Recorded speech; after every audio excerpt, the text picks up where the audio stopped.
Annihilation of Caste with a reply to Mahatma Gandhi.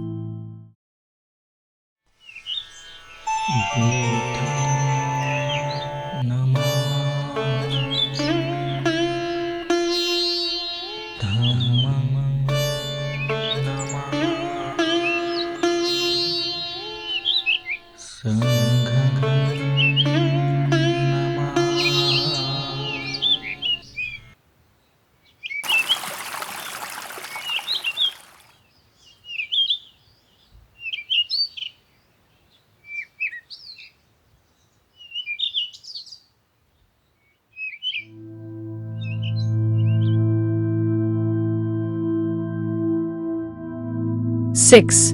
Does the Mahatma practice what he preaches? One does not like to make personal reference in an argument which is general in its application. But when one preaches a decline and holds it as a dogma, there is a curiosity to know how far he practices what he preaches.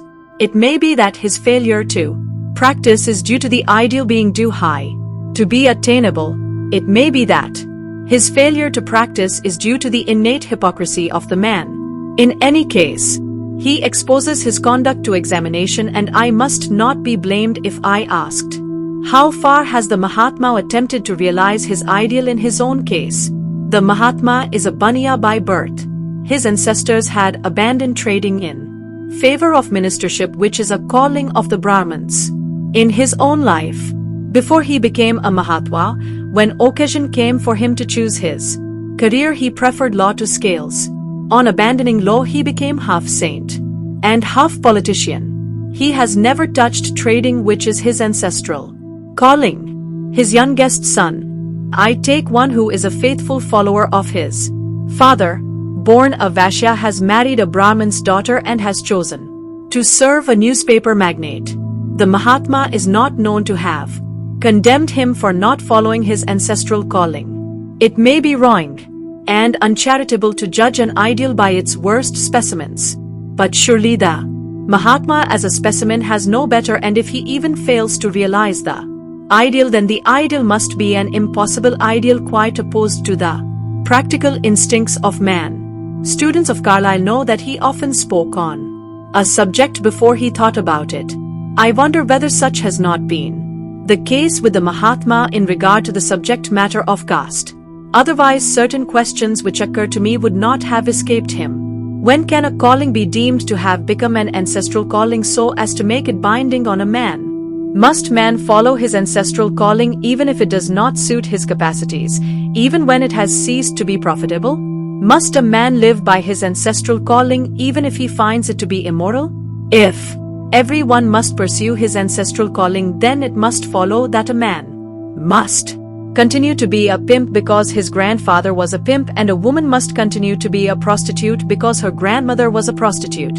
Is the Mahatma prepared to accept the logical conclusion of his doctrine? To me, his ideal of following one's ancestral calling is not only an impossible and impractical ideal, but it is also morally an indefensible ideal. 6. The Mahatma sees great virtue in a Brahmin remaining a Brahmin all his life.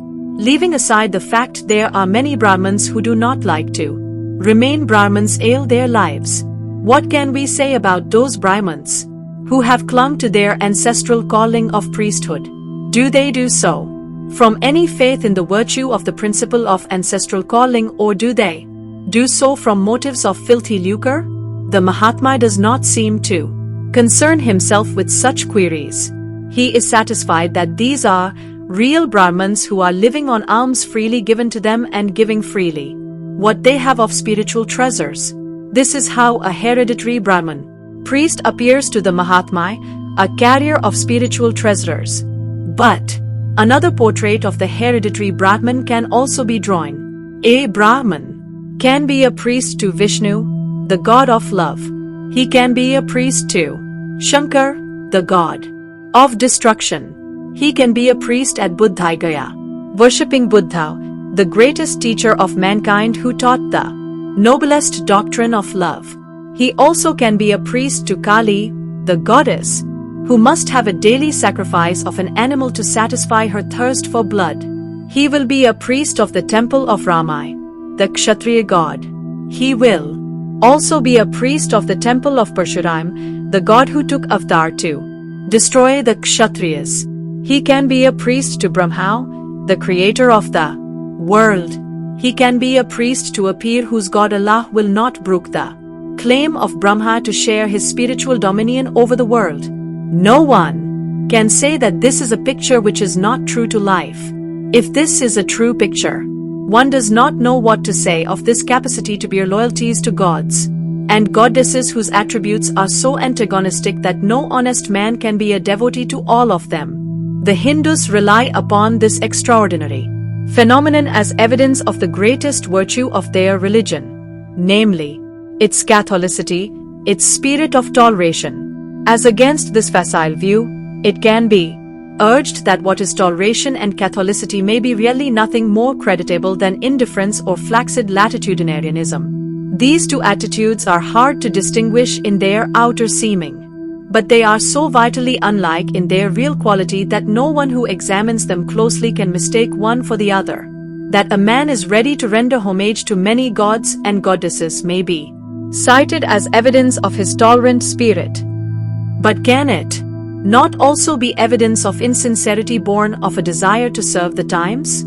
I am sure that this toleration is merely insincerity. If this view is well-founded, one may ask what spiritual treasure can there be with a person who is ready to be a priest and a devotee to any deity which it serves his purpose to worship and to adore? Not only must such a person be deemed to be bankrupt of all spiritual treasures, but for him to practice so elevating a profession as that of a priest simply because it is ancestral, without faith, without belief, merely as a mechanical process handed down from father to son, is not a conservation of virtue.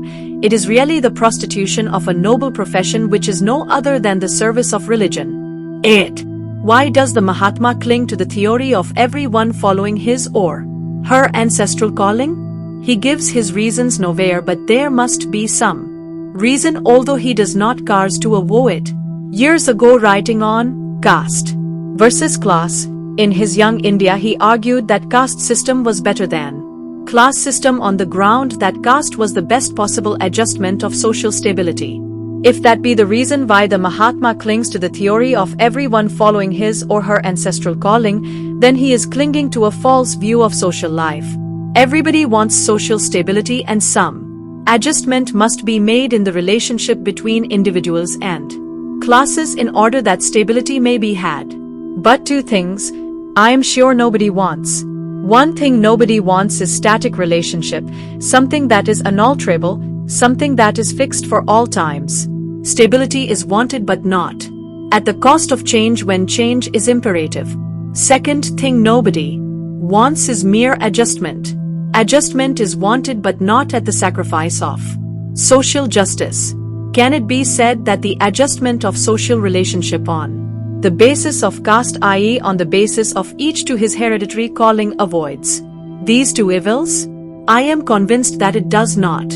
Far from being the best possible adjustment, I have no doubt that it is of the worst possible kind, inasmuch as it offends against both the canons of social adjustment, namely fluidity and equity.